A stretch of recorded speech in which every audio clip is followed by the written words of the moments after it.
Welcome to Family Worship Radio, hosted by Lee Dodd, where we dig into the Bible and other great books just as we would in a family worship setting.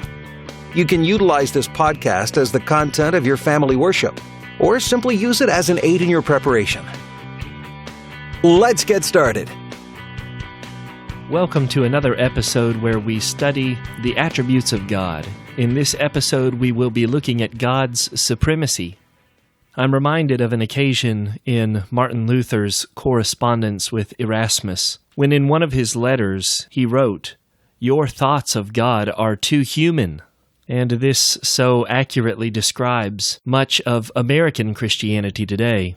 As we see the Lord saying in Psalm 50, "You thought that I was one like yourself."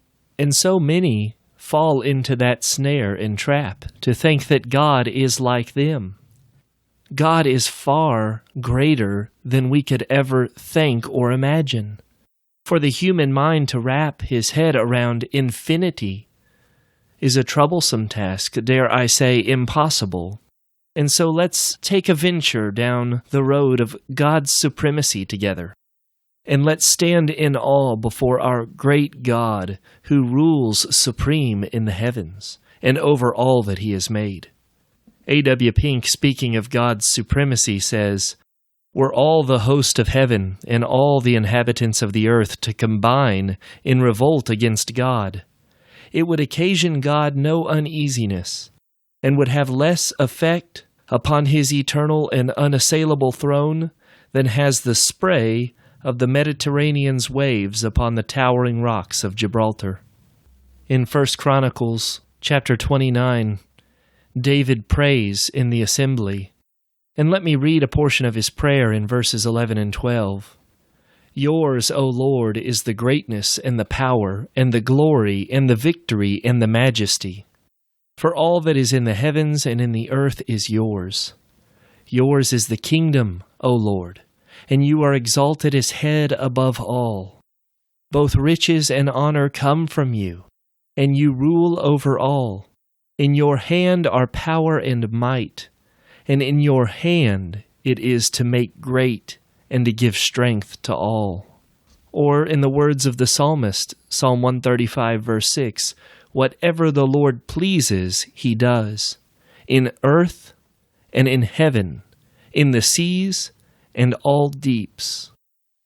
We don't have to read very far in the Old Testament historical narrative to see that God does whatever he pleases.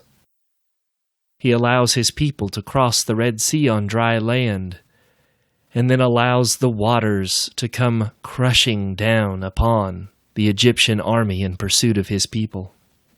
In Numbers, when rebels rise up against Moses and the authority of God through his prophet, the earth opens up and swallows them. In Joshua's day, when they were in the thick of battle, the sun stood still. And why? Because God controls all elements. In the heavens and in the earth, all of it is his creation and is at his beck and call. Every moment of every day, God has plans and purposes, and no man can thwart his plans. God is supreme in this way. He is over all creation. There is none like him. The greatest earthly rulers and authorities that have ever lived are like a candle burning compared to the blazing heat of the noonday sun. God is King of kings and Lord of lords. And we see once more the supremacy of God, in that in him, as the Bible tells us, we live and move and have our being. We see in Hebrews chapter 1 that this supreme God upholds the universe by the word of his power. Truly nothing is too difficult for him, and he does all that he pleases. And all that he pleases is good. Think much higher thoughts about the great God of the universe today. Children, recognize that there is none greater or bigger or stronger or more authoritative or more good, or more loving, or more merciful than the supreme God of the Bible. He is the only God.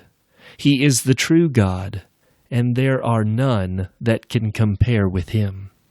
That concludes our study today in the attributes of God. Thank you for listening to Family Worship Radio. God bless you.